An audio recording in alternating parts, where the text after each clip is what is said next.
It happens like a blackout that's still awake. I'm sitting there and the whole meaning machine just fails. A black hole day where every sentence I used to lean on collapses in my mouth. My chest feels hollow, my hands feel heavy. Even the air in the room feels flat, like the sound got turned down. I try to think my way out and the thoughts slide off the walls. I can feel panic trying to start. And I can also feel how thin my body is from not being cared for properly. And right in that rawness, the old story shows up as a mirror. Minotaur confrontation. In the myth, the labyrinth isn't a metaphor for bad vibes. It's a structure built to steal orientation. And the Minotaur is what waits when you can't outsource your fear anymore. In hindsight, I see that day as my inner labyrinth finally reaching the center, where the beast isn't outside me, it's part of what wants to destroy the whole game because it cannot control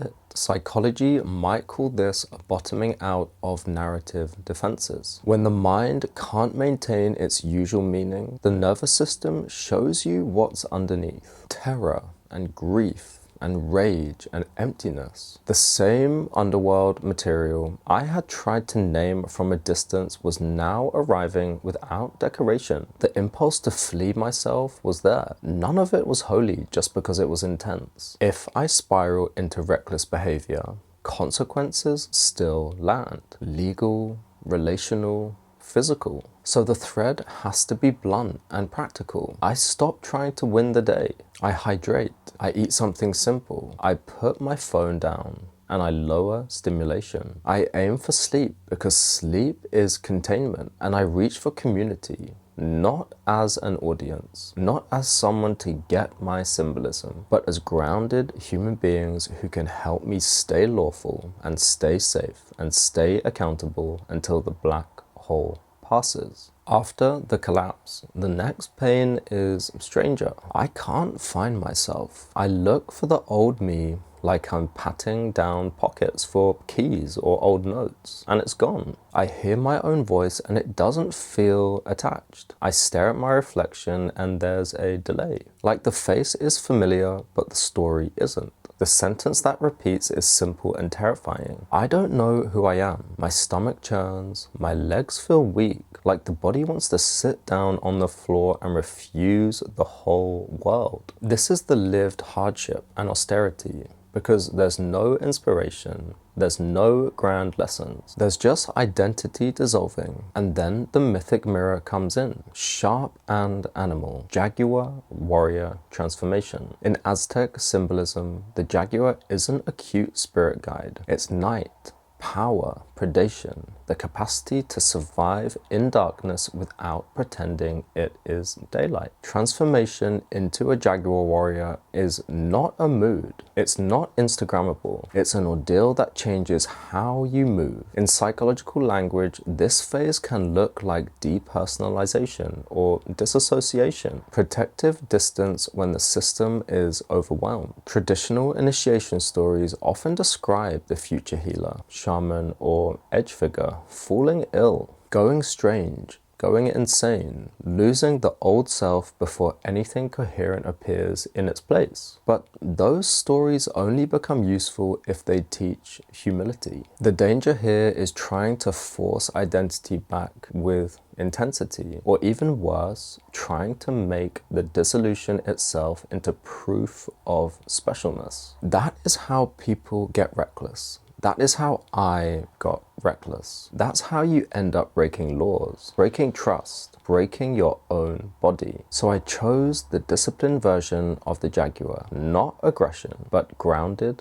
power. I come back to sensation, the feeling of me sitting on the ground, the slow exhale, shoulders down. I let my body rebuild a basic I out of rhythm, out of consistency, and I keep accountability close. If someone sets a boundary, I respect it. The jaguar doesn't need applause. It needs stability. One regulated hour becomes the first step toward a self I can live with. Because consequences don't wait for me to feel coherent. Sometimes these crises only begin to soften when the old identity stops fighting so hard to survive. But even that softening has to happen inside structure, not inside fantasy, and not inside any more illusions. Then comes the silence. Not the peaceful silence people sell on retreat posters. This one is absence. Inside, it's like the lights are off. I lie there and the mind keeps offering one solution. Make something happen. Stir the pot. Start a fight. Chase sensation. Chase dopamine. Just to prove I'm alive. That urge to disrupt is the lived moment, and it's exactly where the mythic mirror fits. Trickster, Eshu, disruption. Eshu is the crossroads figure who scrambles certainty and exposes hypocrisy. But he also tests whether you can hold consequence when the road splits. In hindsight, I can feel the trickster energy in my own nervous system. Restless, provocative, looking for a lever. The same archetypal current that can reveal shadow through inversion can also become self-sabotage if I identify with it too quickly. Psychology might call it affect intolerance. The system can't bear emptiness, so it manufactures drama. But drama is not medicine. Drama is often avoidance with a costume. Meaning never cancels consequence. If I act out, I still have to pay the bill. Socially, legally, physically. So I treat the crossroads like a practice, not another performance. I choose the smallest lawful stabilizing action instead of the most exciting one. I keep my hands busy with something so the trickster doesn't grab the steering wheel. And I bring in protective basics. Sauna,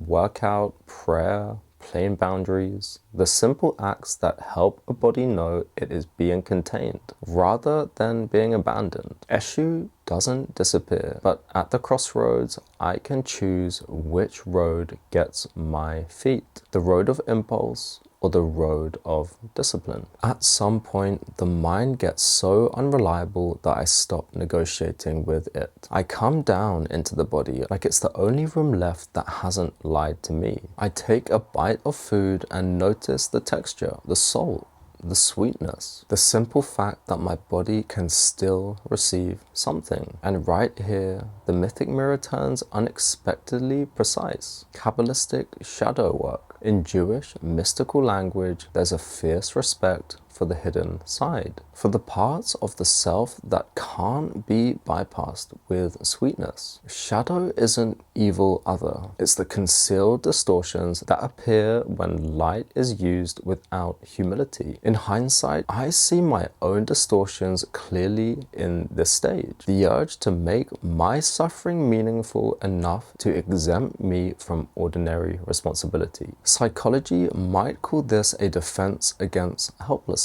Turning pain into grand narrative so I don't have to feel small. But small is the truth in this moment. Small is also safe. There is something humbling here too, about the body's ancient intelligence. Different traditions map consciousness very differently. Breath, energy centers, currents, names of the divine. But in a crisis, the question becomes brutally simple. What actually works? What steadies my life? What lowers the noise? What keeps me inside the law? What keeps me sober? So I build a thread you could measure with a ruler. I regulate my breathing. I keep my voice low. I respect the rules. I respect the law. I accept supervision and feedback and boundaries, because boundaries keep people from getting hurt. I let community be ordinary, a check-in, again. A meal, a quiet conversation, no sermons, no visions, no prophecy, just the discipline of staying human. The Kabbalistic shadow doesn't vanish because it is named. It softens because I stop feeding it with performance. I return again and again to the only covenant I can keep today. Do the next safe thing. And if I feel myself getting unstable or unbalanced, stop, take a break. The shift is not a sunrise, it is a mere flicker. A tiny decision that shows up in the middle of a hard hour, not as a promise that everything will be fine, as a vow to keep the thread intact long enough for the nervous system to settle again. I remember sitting up, feeling the ache in my back, and choosing to live inside the next 10 minutes instead of the whole future. That's the lived seed of return, and the mythic mirror for it is as old as stories. Hero meets the beast. Not the hero conquers the beast, not the hero becomes the beast, just that he meets it. He stands close enough to see what it is, close enough to stop projecting it onto other people, onto institutions, onto fate. The beast is the Minotaur again, the guardian of the center of the labyrinth, the inner shadow that would rather destroy orientation than accept limits. In hindsight, psychology might call this the turn from avoidance to approach. The moment you stop running from your own fear and start relating to it with steadiness. The beast, in my case, is not a creature in a cave. It's the part that wants relief at any cost. The part that would break the rules, would burn the bridges, would skip sleep, would chase intensity, and would call that truth. Meeting it means naming it and still choosing consequence-aware behaviour, because meaning never cancels consequence. So my vow becomes practical. The hero doesn't earn his return with speeches. He earns it with consistency and repetition. One more day, then another. The beast stays in the story, but it stops driving the plot. That is the first real naming of medicine too. Not I have transcended,